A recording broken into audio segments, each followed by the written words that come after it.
Yo les entrepreneurs et bienvenue dans ce nouvel épisode de la Time School, une émission dans laquelle on remet en question certaines méthodes d'organisation, de productivité pour voir ce qui se cache derrière, est-ce qu'elles sont vraiment efficaces, est-ce que je les conseille, est-ce qu'on pourrait pas débattre un petit peu là-dessus.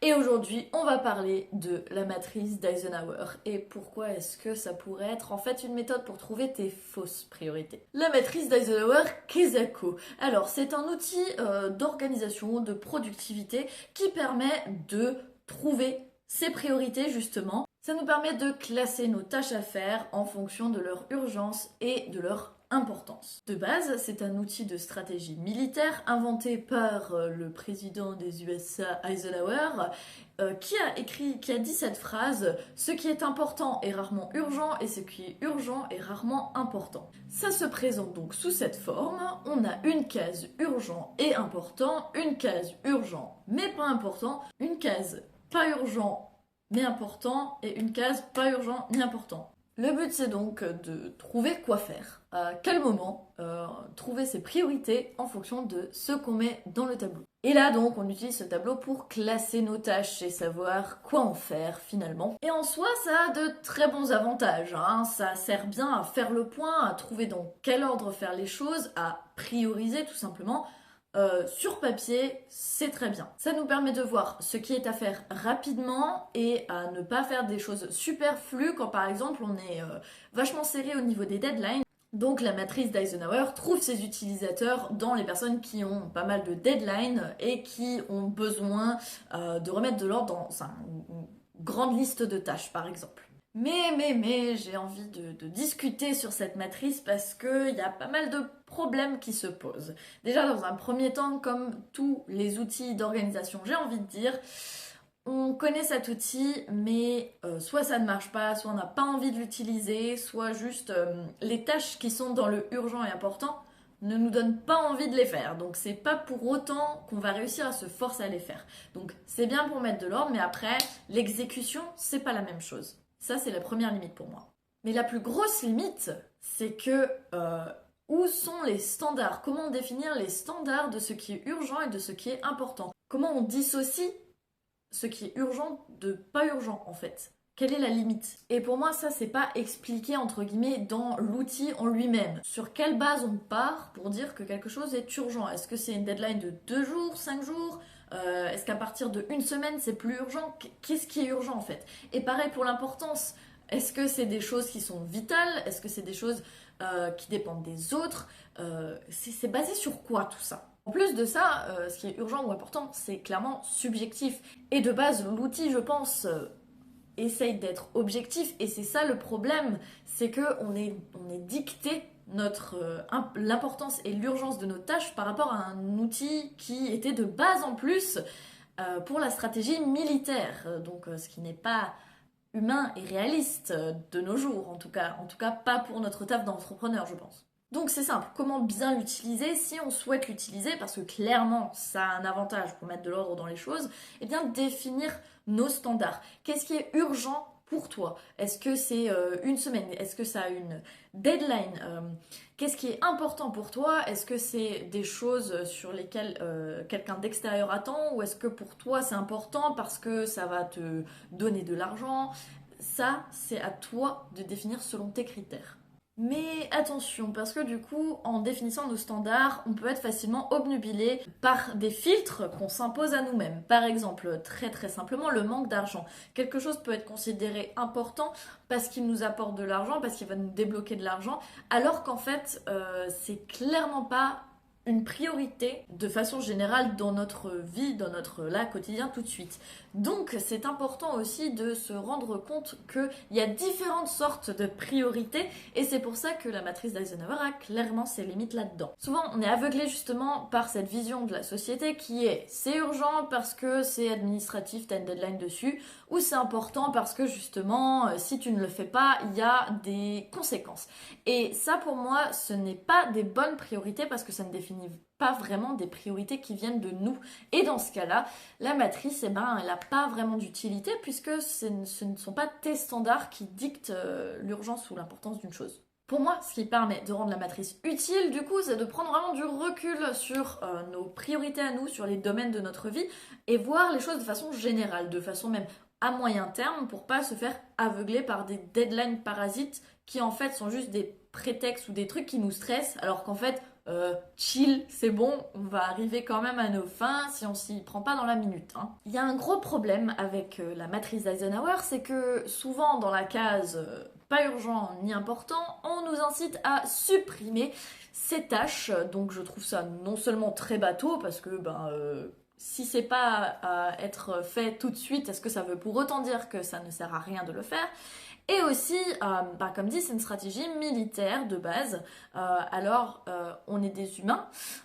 Et dans ce cas, on n'a pas les mêmes objectifs que des militaires. Et surtout, c'est quoi comme vision de la productivité un peu morbide, là encore une fois, où on nous impose de faire des choses qui sont uniquement pour produire, pour le travail, pour faire les choses, alors qu'en fait, il y a la vie à côté, hein. On est des humains quand même, on a des moods pareils. Donc ça c'est un gros problème parce que dans la case à supprimer, finalement tu pourrais avoir envie de mettre, je sais pas moi, écrire une nouvelle, faire ce dessin que je veux offrir à mes parents, peu importe. Et du coup, vu que c'est ni urgent ni important, vu qu'il n'y a pas la vie de quelqu'un qui en dépend, ni que quelqu'un attend de pied ferme ce dessin, on va pas le faire, alors on va le supprimer parce que c'est quelque chose qui ne rentre pas dans les standards du travail. Non, en fait, pour moi, c'est important aussi de garder en ligne de mire ses passions. Si on se dit, je veux faire ça, je le mets dans ma to-do, peu importe, même si c'est une passion, une activité sympa, ça nous incite à oublier en fait des choses d'humain, des choses qui nous font plaisir, et ça, je suis totalement contre. Donc, il faut savoir aussi se détacher de tout ça. La matrice cultive également ce culte des deadlines et du coup nous incite à faire les choses très rapidement et à vivre un peu sous le joug des deadlines, et ça j'aime pas trop parce qu'en plus souvent les deadlines ne viennent pas de nous, ou alors si elles viennent de nous on a l'impression qu'il faut absolument s'y tenir, et encore une fois ça peut ne pas être réaliste. C'est en fait se faire dicter notre emploi du temps par quelque chose d'extérieur, par un outil qui est censé nous aider et qui en fait nous met des limites et en plus nous stresse, donc c'est pas l'idéal je dirais. Pour conclure, donc une stratégie militaire adaptée en outil de productivité pour notamment les entrepreneurs, c'est pas très réaliste, c'est pas très humain, ça prend pas en compte nos humeurs, ça prend pas en compte la diversité de nos tâches d'aujourd'hui qui ne sont pas forcément urgentes ou importantes, il y a plein de choses entre, et ça prend pas en compte nos envies en tant qu'humains, nos passions, il y en a que pour le travail encore une fois. De plus, du coup nos standards sont facilement dictés par nos injonctions, c'est-à-dire il faut que je finisse ça au plus vite, il faut que je travaille beaucoup, il ne faut pas que je me laisse déconcentrer, ou il faut que je fasse des choses sérieuses en priorité, et ça c'est pas bien parce qu'en plus nous on a du mal à se détacher de nos injonctions qui sont en plus intégrées par la société, par les normes de la société. Donc c'est un outil qui peut paraître super cool, mais si il nous fait nous plonger dans nos filtres qui sont foutus devant nos yeux par la société et par le culte de la productivité qui nous fait du mal, c'est pas bien, voilà. C'est la conclusion, c'est pas ouf, mais le tout c'est de prendre du recul, et ça je vous le dis souvent. Ancrer ce tableau à la réalité, c'est pour ça que je vous propose des alternatives. En fait, c'est pas con comme tableau. C'est pas con de classer les tâches. C'est même très intelligent, je dirais. Sauf que je pense qu'il faudrait changer les termes pour utiliser quelque chose qui nous parle plus que urgent, important. Par exemple, si tu veux réutiliser cette notion d'urgence plutôt que de dire urgence, qui est un mot stressant et qui fait penser que c'est une question de vie ou de mort, peut-être utiliser le mot deadline courte, ou alors à faire avant le. Et du coup, en précisant une date, tu es encore plus précis dans ton utilisation de l'outil, et ça va te permettre de vraiment savoir ce qui est à faire en premier. Par exemple, d'un côté, les choses qui ont une date de péremption, deadline, les choses qui n'ont pas de date de péremption.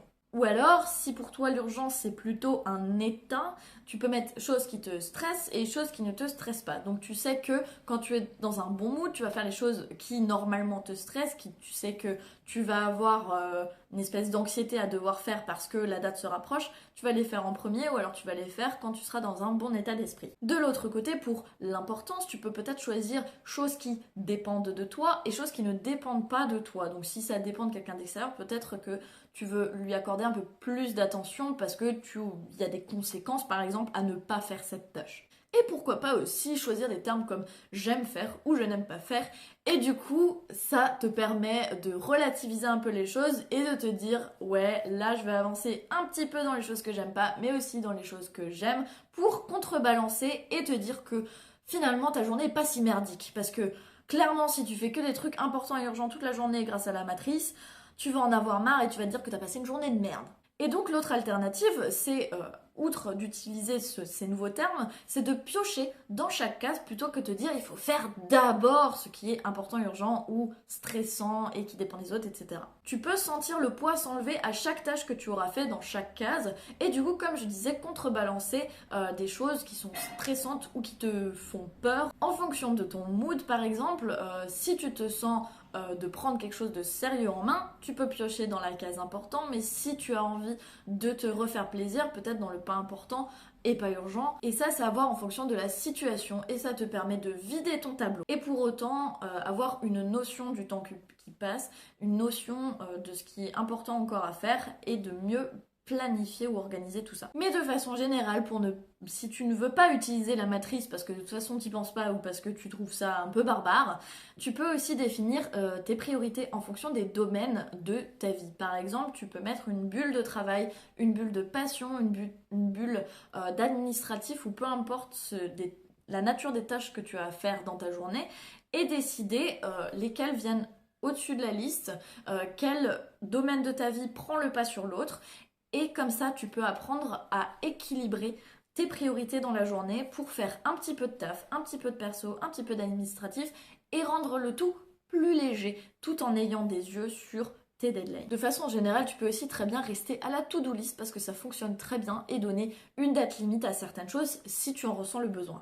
Tu peux aussi décider de faire ce que tu aimes en premier, parce que c'est quand même ce qui ira le plus vite, et le fait de rayer ces choses sur ta liste, ça fait un bien fou. Parce que imagine le temps que tu mets à faire quelque chose que tu n'aimes pas, ça va te stresser, tu vas mettre plus de temps à démarrer, et du coup tu vas avoir enlevé qu'une seule chose de ta to-do list. Alors que si tu fais tous les trucs un peu moins importants, mais que tu préfères faire en premier, du coup tu seras un peu plus motivé, tu auras plus envie de le faire, et qui a besoin de la matrice d'Eisenhower dans ces cas-là. Essaye juste peut-être de classer les choses dans ton ordre d'envie, et tu pourras y voir plus clair. Trouve une manière simple et ludique d'aborder tes besoins, tes priorités, et vraiment une clarté, une visibilité sur ce que tu as à faire, et peut-être que tu n'auras pas besoin de la matrice d'Eisenhower, mais si la matrice d'Eisenhower t'aide à faire ça, je t'invite à prendre du recul justement sur tes standards. Et surtout, être indulgent envers toi-même. Parce que ça sert à rien de stresser et de se dire oui mais ça c'est urgent, faut que je le fasse en premier. Fais en tout cas ce qui a le plus de sens pour toi. Qu'est-ce que tu penses de la matrice d'Eisenhower? Est-ce que tu l'as déjà utilisée? Est-ce que ce que je t'ai partagé étaient des limites aussi que tu avais remarquées? Et qu'est-ce que tu préfères faire en alternative si tu veux changer de manière de faire? Et comme d'habitude, prends du recul sur ces méthodes d'organisation et un regard critique et pense à t'écouter en premier. Je te revois bientôt pour une nouvelle Time School. À bientôt!